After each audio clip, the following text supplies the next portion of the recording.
지영이라고 하고요. 아마 성북동의 최순우 옛집이나 동선동에 있는 건진규 아뜰리에 와보신 분들 또는 이름은 들어서 알아 라고 인지하고 계신 성북구 분들이 좀 많이 계신 것 같아요. 그래서 저희는 이제 시민단체예요. 문화유산을 보존하는 시민단체에서 이 오늘 소개해드릴 두 군데를 성북구에 있는 곳을 공간을 이제 보존을 하고 있고요.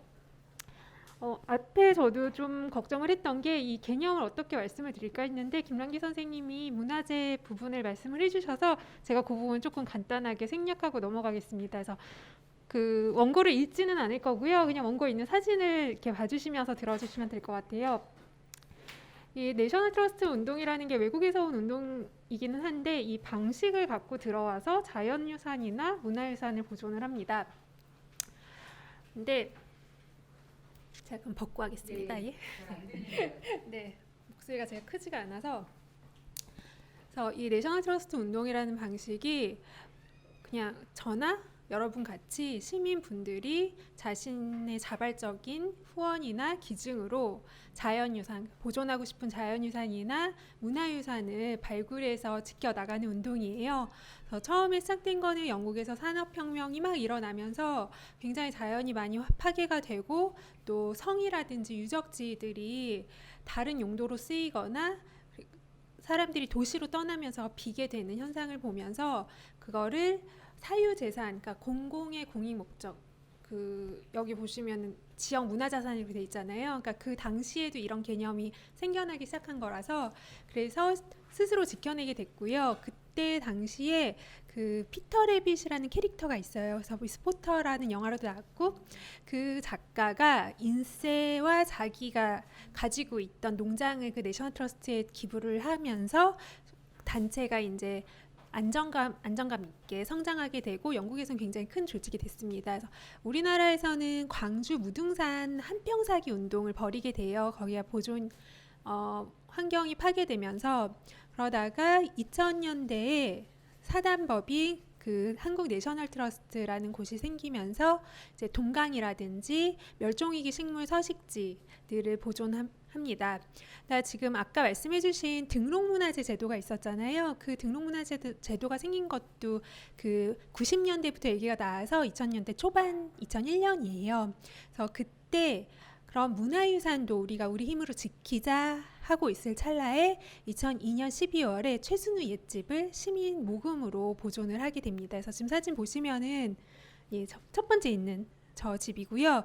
그리고 두 번째는 이제 나주에 있는 도래마을 옛집이고 세 번째는 동선동에 있는 건진기 아뜰리에예요. 이렇게 보시면 조금씩 색깔이 다른데요. 공통점은 그러니까 국가 또는 정부에서 세금으로 매입을 하고 보존을 하는 국가지정 문화재가 아니라 시민 스스로 그러니까 소유자나 관리자가 이 보존할 가치가 있다는 근대 문화유산을 보존을 하고 그리고 최순우 옛집 같은 경우에 등록문화재를 나중에 등록을 했고요. 건진규 아뜰리에는 기증자산인데 그 먼저 유족분들이 등록문화재 등록을 해놓으시고 저희한테 기증을 해주셨고요. 도래마을 옛집은 같은 시기에 지어진 집이지만 1930년대 집이지만 등록문화재는 아니고 나주시 향토문화유산이어서 지금 뭐 이렇게 문화재 유산 갈래가 많아라고 생각하실 텐데 일단 이 국가에서 다 지키지 못하는 것을 시민들이 지켰다는 그것만 기억을 해주시면 될 것 같아요. 그래서 보시면은 아까도 경관까지 얘기를 해주셨는데 저희가 도래마을 옛집을 보존할 때는 그 전통마을에 민속 자료도 있고 지정 문화재들도 있어서 그 집들 사이에 있는 저 근대 문화유산을 지킴으로써 마을 전체의 경관을 지킨다라는 의미도 있었어요. 그리고 최순의 집과 아뜰리에는 다시 말씀드리겠지만 이렇게 문화유산 중에서 저희는 역사인물, 역사적인 활동을 했거나 문화예술계에 활동하신 인물들이 직접 사시고 자취가 남았던 집들을 또 보존하는 활동을 하고 있습니다. 등록문화재가 굉장히 여러 가지인데요. 2002년 월드컵에 그 정말 큰 태극기 있었잖아요. 네, 그거 지금 민속박물관에서 가지고 있는데 그것도 등록문화재고 처음 한글 타자기 그런 산업유산이라든지 기술 개발로 인한 것들도 등록문화재고요. 그리고 등록문화재 건축유산 중에는 윤동주 시인 그 시가 나중에 출판됐잖아요. 그걸 가지고 있었던, 지켰던 정병욱이라는 친구가 그 원고를 숨겼던 집도 등록문화재로 돼 있어서 굉장히 아까 종류가 많다라고 말씀해 주신 것처럼 다양한 성격이고 다양한 형태의 근대 문화유산들이 등록문화재로 지켜지고 있고요. 미래유산은 그 후에 이제 서울시에서 같이 저희 단체랑도 같이 고민을 하고 하면서 그럼 등록문화재 다음, 그러니까 등록문화재는 50년, 100년 요 기간을 주로 대상으로 했었는데 앞으로 더 많은 것들을 시민들이 발굴해 보자라고 해서 미래유산이란 개념이 생겼고, 네, 미래유산은 그래서 뭐 좀 오래된 100년 된 음식점 같은 데 가면 또 미래유산이라고 붙여져 있기도 하잖아요. 네, 그렇게 조금 더 근대 문화유산보다는 사람들이 쉽게 접근할 수 있고 관심을 환기시키는 그런 문화유산이기도 해요. 그래서 저희 같은 경우에도 그 근대 문화유산도 아까 말씀하신 지정문화재까지 다시 바뀐 경우도 있고 미래유산도 앞으로 등록문화재가 될 가능성도 있고 해서 그 전체적인 시민들과 함께 어떤 유산들을 지켜나갈까를 고민하고 있기도 합니다. 제 말이 빠르면 말씀해 주세요. 네. 최순일 집은 혹시 와보신 적 있으신가요? 네네. 는 거의 다 와보셨나요? 네, 고맙습니다. 네, 저희가 2002년 12월에 그 따님에게 매입을 했어요. 네, 등록문화재는 소유자나 관리자의 의지가 굉장히 중요해서 그만큼 시민들 참여라든지 이웃분들의 그 동의라든지 이런 것들이 좀 더 필요한 유산이긴 해요. 국가에서 딱 지정을 해버리는 게 아니니까.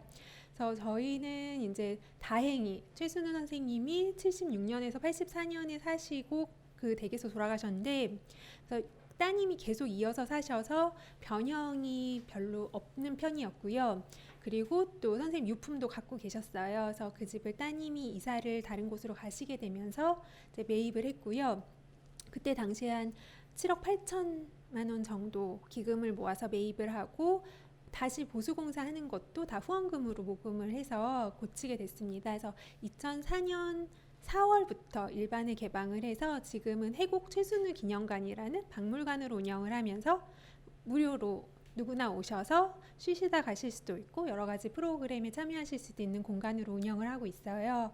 그래서 최순우 선생님의 댁을 보존을 하면서 저희 단체에서 이제 최순우라는 인물, 그러니까 우리 문화유산과 박물관계에서 정말 평생 헌신해서 일을 하셨고 또 우리 문화유산을 글이나 전시로 대중들한테 많이 알리셨던 분이라는 그분을 기리는 작업, 그리고 또 이분께서 워낙 뭐 여러 문화예술계 분야에서 김중업 선생님하고도 또 교류가 있으셨고 성북동의 많은 예술가 분들 간송 선생님하고 특히 가족처럼 지내셨고 하는 그런 면을 이제 우리 이 근현대를 관통하는 그런 문화예술인의 교류를 볼 수 있는 장이기도 하고 또 근대 한옥 1930년대 지은 한옥 그 아까 보셨던 정말 어떻게 보면 한옥의 아파트 요새 표현으로 따르자면 그런 집이 아니라 이 집은 그 전에 사셨던 할머니 안주인께서 지으신 집이에요. 그래서 저희 집 들어오시면 마당에 집보다 올해는 향나무가 있는데 그 향나무도 그냥 놔두시고 집 자리를 안 치고 해서 지으신 집이라 어떻게 보면은 좀 모듈화된 한옥보다는 그 건축주가 자기가 살 집을 지은 집이기도 하거든요. 그런 건축적인 의미, 또 마지막으로 세 번째는 이렇게 우리나라에서 처음으로 시민들이 집을 건축유산을 문화유산을 보존했다는 의미를 살려서 공간을 운영을 하자. 그리고 이 후원금으로 운영되는 만큼 무료로 개방해서 누구나 이 가치를 같이 공감하고 조금씩 알고 퍼뜨려 나가자라는 의미로 운영을 하기 시작했어요. 그래서 저희는 사실 이렇게 보면은 아기 때부터 주민분들이 그러니까 어머니가 임신을 하셔서 옛집에 오기 시작하셔서 그 아이가 유치원에 가고 학교를 가는 모습까지 계속 보거든요.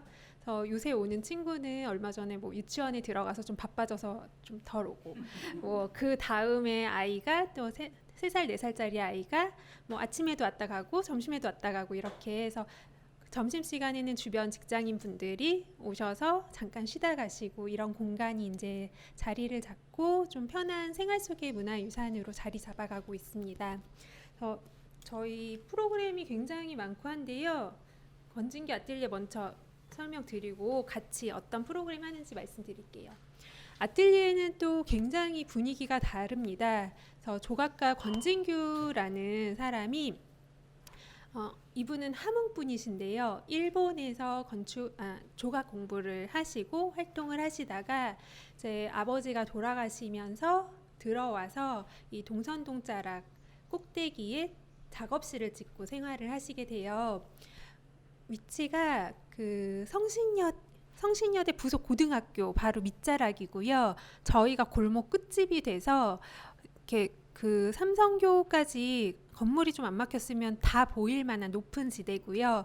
아주 작은 공간인데 이렇게 선생님께서 본인이 생각하는 작품을 만들 공간을 상상하면서 만드신 천장이 높고, 그리고 사진 보시면 아시겠지만 이 위쪽에 작품을 보관할 수 있는 또 대가 있는 그런 아틀리에 딱 들어서자마자 여긴 정말 예술가의 공간이구나 라고 느낄 정도로 그런 색다른 또 공간입니다.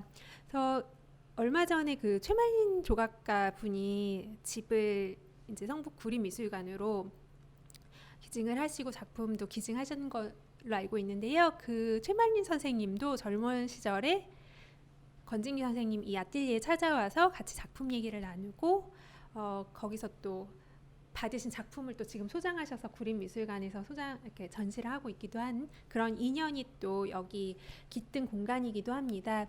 이 집은 더 의미가 있는 게 여동생 분께서 계속 이 공간을 보존하고 계시다가 저희 단체가 최순애 집을 보존하고 도래마을 옛집을 보존하고 하는 걸 보면서 이 공간을 기증을 해주셨어요. 그래서 이렇게 기증으로 보존한 또 근대문화유산의 첫 번째 사례가 됐고요.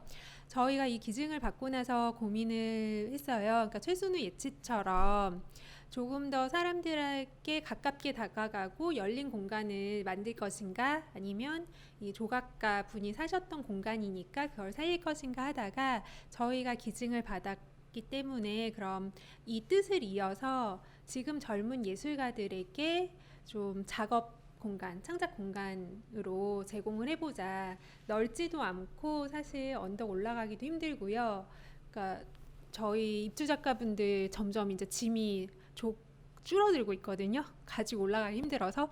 그래서 그런 여건인 공간이지만 또 공모를 통해서 20대에서 40대까지 작가분들을 매년 지금 9번째 작가가 들어와 있는데요. 그래서 창작 공간을 제공을 하고 또 저희와 협업하는 예술가 프로젝트를 하는 공간으로 또 사용하고 있어요. 그래서 이곳은 최순애 집하고는 다르게 오시는 분들 성격도 다르고 또 약간 정말 예술을 좋아하시는 분 또는 이곳에서 영감을 얻길 원하시는 분, 이 권진규 아틀리에를 토대로 다른 창작품을 만들고 싶어 하시는 분들이 많이 찾아오시는 편이에요. 그래서 두 군데가 그 원래 살았던 문화예술인의 자취나 정신을 좀 따라가는 공간으로 각각의 특성을 가지고 보존이 되고 있습니다. 그래서 제가 제목을 시민이 함께 지키고 누리다인데요. 지키는 거를 한번 사서 보존 끝. 이거는 어떻게 보면 의지가 있고 비용이 있으면 사 놓으면 되잖아요. 근데 많이 아시겠지만 서울도 그렇고 지역에도 그렇고 공간은 크게 잘 지어놓고 안에 채울 내용이 없어서 또는 그게 계속 같은 목표를 가지고 유지되지 않는 경우가 굉장히 많거든요. 그래서 저희가 크게 중요하게 생각하는 가치는 보존부터 계속 만들어가는 거를 다 같이 시민이 하고, 그런 시민의 색깔들이 모여서 결국에는 이 문화유산이 앞으로는 처음에는 최순우의 공간, 권진규의 공간이었다면 이제는 최순우 옛집을 오고 같이 참여해서 보존하고 여기서 즐겼던 분들의 기억이나 공간이나 경험들이 쌓인 집이 될 거고, 권진규 아틀리에는 또 마찬가지로 권진규 아틀리에에서 새로운 작업을 구상하고 작품 활동을 하고 또 이곳에 와서 아, 조각가의 집은 이랬구나 라고 영감을 받으신 분들이 만들어가는 집, 이렇게 계속 이어져 나갔으면 좋겠다. 그러기 위해서 우리 단체가 정말 이 문화유산을 같이 지키고 이게 멈춰있고 그냥 소모되는 공간이 아니라는 거를 저희가 꾸준한 활동으로 좀 보여드리자라는 생각을 많이 하고 있어요. 그래서 보시면 저희 같은 경우는 한 지금 가장 좀 꾸준히 하고 저번에 성차장님도 오시고 뭐 구청장님도 오셨지만 색다르게 문화유산이나 답사나 이런 것에 관심이 없고 그냥 음악에만 관심이 있으셨던 분들이 문화유산 이런 공간에 와서 한번 새롭게 보고 이런 데도 있었네 라고 알게 하자라는 뜻에서 만든 음악이 꽃피는 한옥이라는 프로그램이 지금 4년 정도 굉장히 꾸준하게 열고 있는 프로그램인데요. 그전에도 음악회를 하긴 했는데 방금 말씀드린 것처럼 시점을 조금 바꿔서 좀 더 어떤 우리 영역에 있지 않았던 새로운 관심사를 가진 분들을 공간 경험과 함께 그들의 관심사를 공간 경험과 맞물려서 우리가 또 함께 같이 가실 분들로 만나보자라는 컨셉에서 이제 음악회를 꾸준히 하게 됐고요. 그리고 또 최순우 선생님이 워낙 뭐 건축이면 건축, 미술사, 고고학, 또 해외미술, 현대미술 이런 거를 정말 전 분야의 글을 한 600평 정도 쓰셨거든요. 그래서 그런 정신이나 선생님이 다루셨던 것들을 선생님의 시점에서도 저희가 인문학 강좌를 하지만 지금 사람들이 그런 카테고리에 대해서 주제에 대해서 어떻게 생각하고 그리고 또 변용해서 활용해 나가는지 그런 강연을 계속 열고 있고요. 또 성북동은 굉장히 저는 자랑을 많이 하고 다닌 건데 성북동 주민들이 또 마을 해설을 하시는 단체가 있어서 성아들이라고 그래서 그분들이 이제 아이들이나 주민분들을 같이 모시고 성북동 투어를 하세요.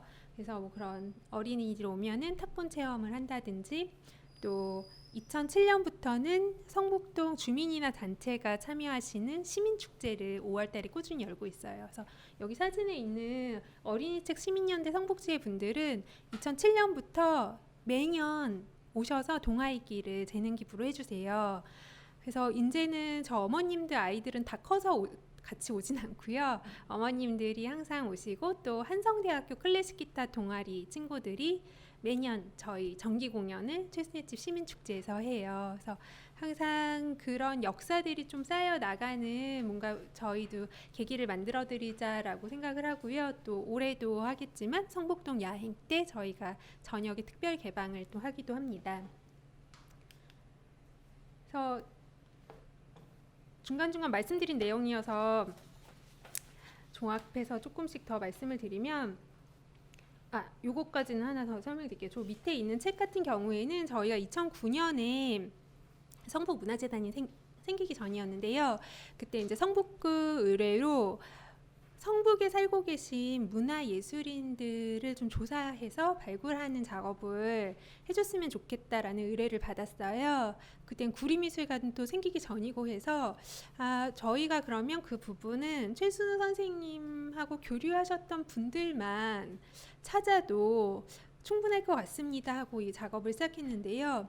성북동 하면 또 빼놓을 수 없는 곳이 심호장이잖아요. 그래서 만해 한용운, 또 근원 김용준, 이태준 그 수연산방 그리고 김환기나 김기창 김중업 선생님도 성북동에 계셨었고 이런 최순 선생님을 중심으로 해서 저희가 조금씩 그 예술가 분들을 인연을 찾아냈고 또 놀랍게도 굉장히 많은 분들이 성북동에 사셨고 그들의 또 후배라든지 제자분들이 아직도 살고 계시고 하는 거를 이제 조사를 통해서 알게 돼서 책으로 내기 시작했어요. 그래서 그 처음에는 이제 한 권으로 시작했던 책이 성북동은 3권까지 나왔고 그리고 다른 동네도 넘어가서 도남동, 동소문동, 정릉동, 삼선동까지 이렇게 확장이 되게 많이 됐어요. 그리고 총 성북문화예술인 100인이라는 책까지 내게 됐는데요.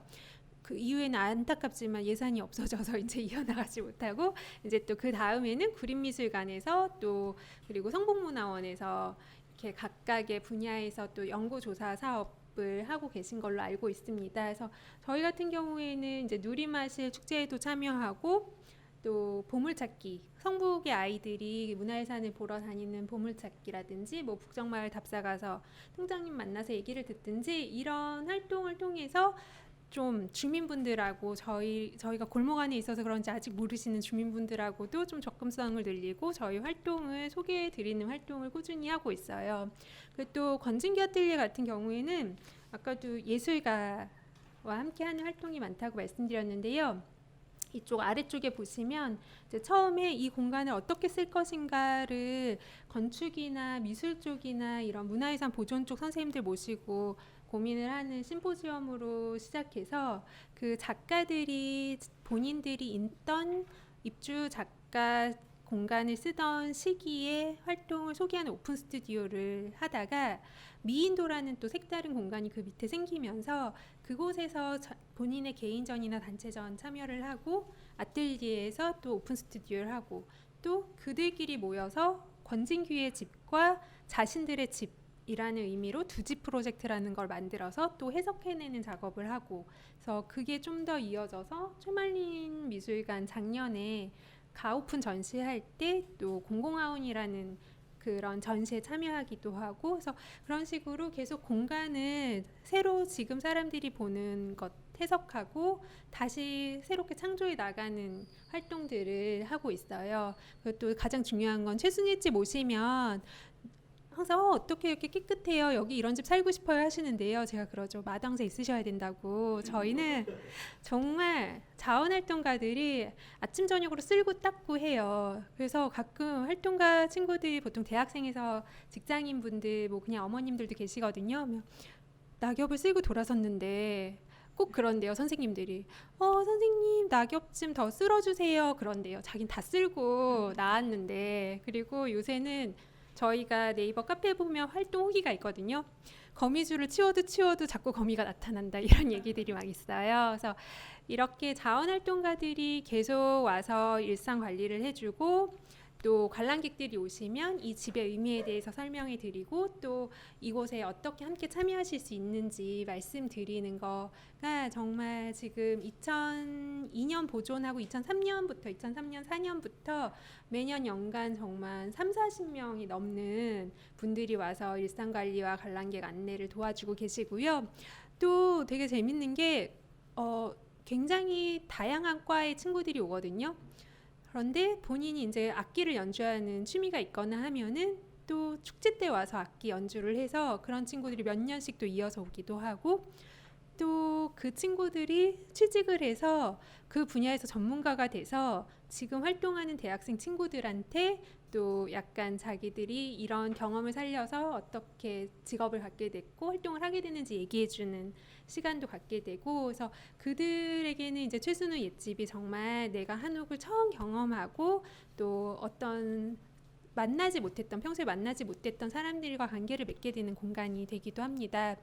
그래서 그 도시재생 제가 이 세미나 강연을 해주시겠습니까? 라는 굉장히 자세하고 정말 이게 발표 자료가 아닌가 싶게 자세히 이 의미를 설명해 주신 의뢰서를 받고 나서 지역 문화 자산이나 도시재생 그리고 또 헤리티지 이게 굉장히 하나하나 세 가지가 어려운 개념이기도 하고 풀기 어려운 부분이기도 한데 저희가 그래도 이렇게 김중업 건축문화의 집보다는 조금 먼저 지키게 됐고 조금 먼저 이런 인물에 대한 기억을 담은 공간 또 건축 유산에 대한 부분을 활용을 해서 활동을 하고 있으니 그 부분을 말씀을 드려야겠다는 생각을 했어요. 그래서 돌이켜보면 지금도 그렇지만 저희가 굉장히 신경 쓰는 거는 정말 자원활동가는 시민분들 그리고 가깝게는 저희 이웃분들 생각해 보시면 이런 집들이 근대문화유산이라든지 미래유산이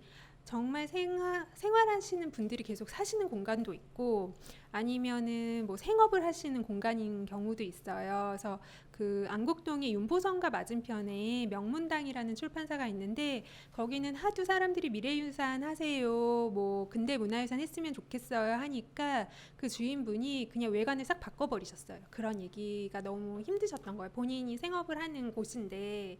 그래서 그런 마찰도 있을 수 있고 물론 인식도 굉장히 좋아져서 윤구경 가옥이라든지 뭐 함석헌 기념관 같은 경우에는 저희가 이제 전시 초기 오픈 작업을 했는데 그런 공간이 또 보존될 수 있을 만큼 뭐 지자체의 이미 그런 인식도 많이 바뀌고 시민분들도 그런 곳을 보존하고 또 계속 지켜나가고 등록문화재는 조금 더 쉽게 활용할 수 있기 때문에 다양하게 뭐 게스트하우스도 만들어 보시고 카페도 하시고 이런 공간을 쓰이고 있는데요.